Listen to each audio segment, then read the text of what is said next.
नमस्कार दोस्तों, मुझे खुशी है कि आप स्वस्थ और सुरक्षित हैं और आशा करता हूँ आगे भी बने रहेंगे, क्योंकि 2020 में मुझे लगता है यमराज कुछ ओवर टाइम कर रहे हैं, जिसकी वजह से हमारे दिल के कुछ बहुत ही करीबी लोगों को हमसे छीन रहे हैं। तो आज मैं इस वीडियो में बात करूंगा इस धरती पे आए घोर संकट के बारे में। अरे नहीं, टिकटॉक नहीं यार, कोरोना। सिर्फ कोरोना के बारे में नहीं, उससे पहले आए हुए कुछ पेंडेमिक्स के बारे में भी मैं ब्रीफ में डिस्कस करूंगा। तो बने रहिए हमारे साथ वीडियो के एंड तक और जानिए कोरोना और बाकी पेंडेमिक्स के बारे में। आज जानेंगे एक शॉर्ट हिस्ट्री इस धरती पे आए सारे पेंडेमिक्स के बारे में और बात करेंगे फिर इस घोर चिमकांडी बीमारी कोरोना के बारे में भी। तो चलिए बने रहिए हमारे साथ में। मेरा नाम है सचिन पलावत और मेरा नाम है भानु प्रताप सिंह। चलिए शुरू करते हैं।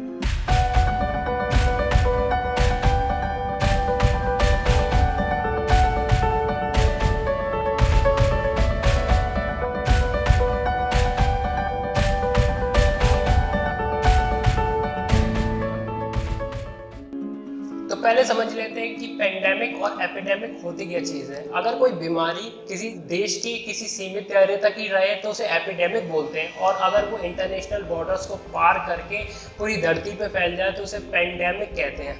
तो सबसे पहला पेंडेमिक आया करीब 430 BC में, जब एथेंस यानी कि ग्रीक के लोग इसका सबसे पहले शिकार हुए।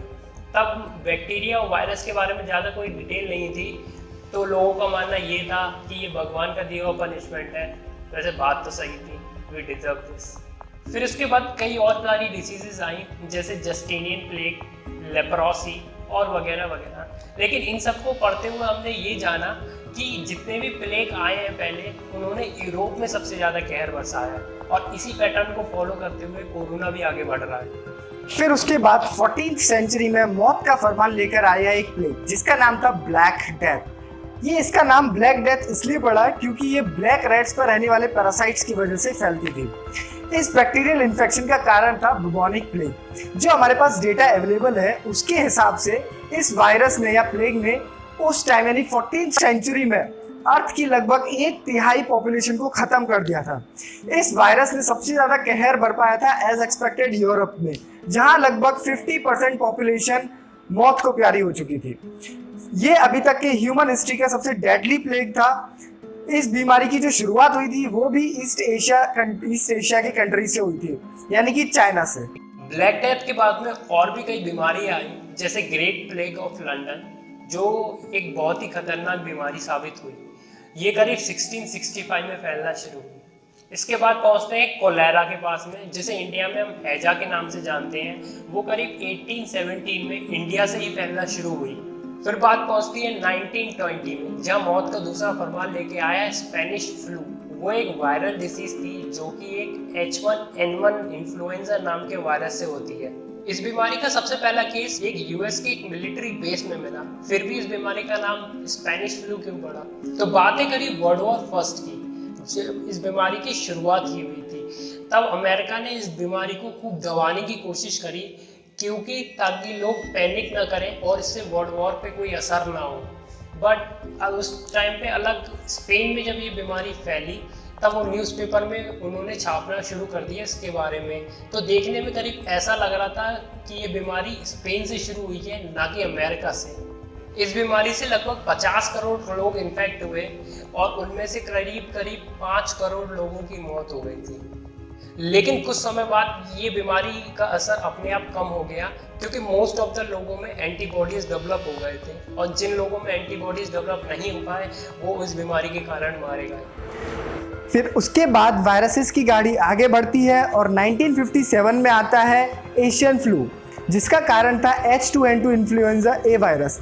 इस वायरस ने लगभग 10 लाख लोगों की जानें ली थी, लेकिन बाद में इस वायरस की वैक्सीन बना ली गई। फिर उसके बाद 1981 में आता है HIV एड्स। इसके बारे में आप लोगों ने सुना होगा। ये वायरस उतना कम्युनिकेबल नहीं है, लेकिन डेडली बहुत है। इस वायरस की भी अभी तक कोई वैक्सीन नहीं बनी है। फिर उसके बाद जब हम आगे बढ़ते हैं तो 2003 में आता है सार्स कोरोना वायरस आउटब्रेक, यानी कि सीवर एक्यूट रेस्पिरेटरी सिंड्रोम। ये हमारे लंग्स को इफेक्ट करके सांस लेने की क्षमता को ख़त्म करता है। ये वायरस भी चाइना से फैलना स्टार्ट हुआ था, और उस टाइम भी चाइना ने इसे छिपाने की बहुत कोशिश की थी। ये वायरस का ओरिजिन बैट से हुआ था, लेकिन बाद में प्रॉपर लॉकडाउन से या क्वारंटीन से इसको कंट्रोल में कर लिया गया।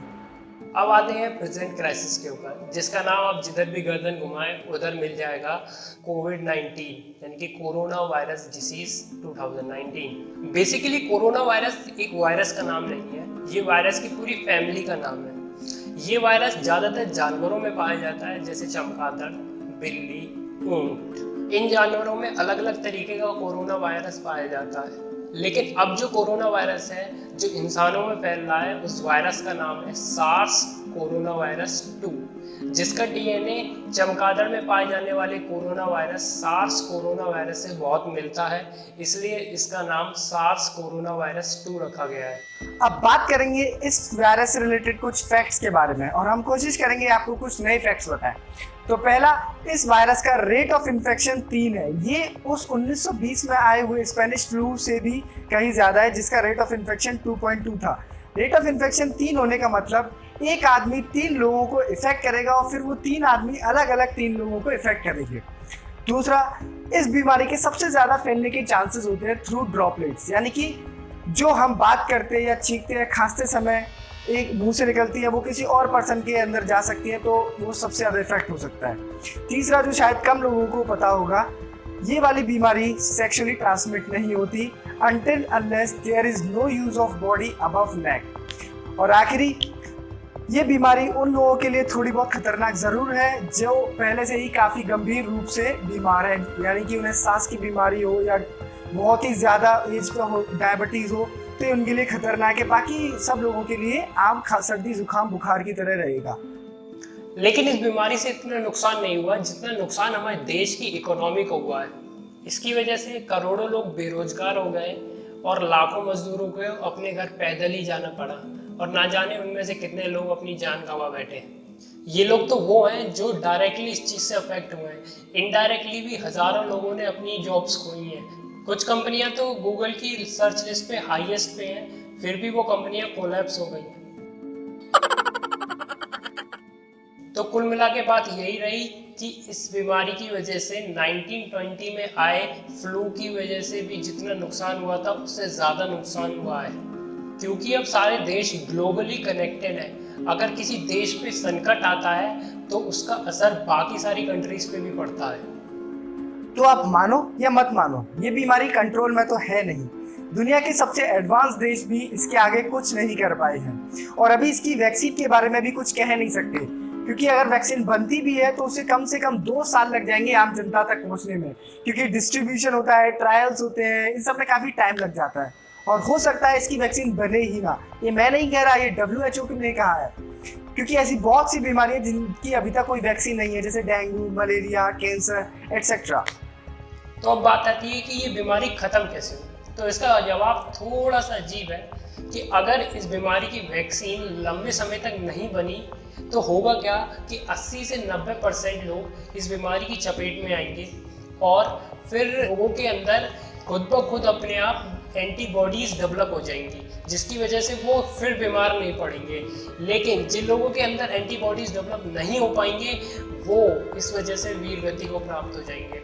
इसे साइंस की भाषा में हर्ड इम्यूनिटी कहते हैं।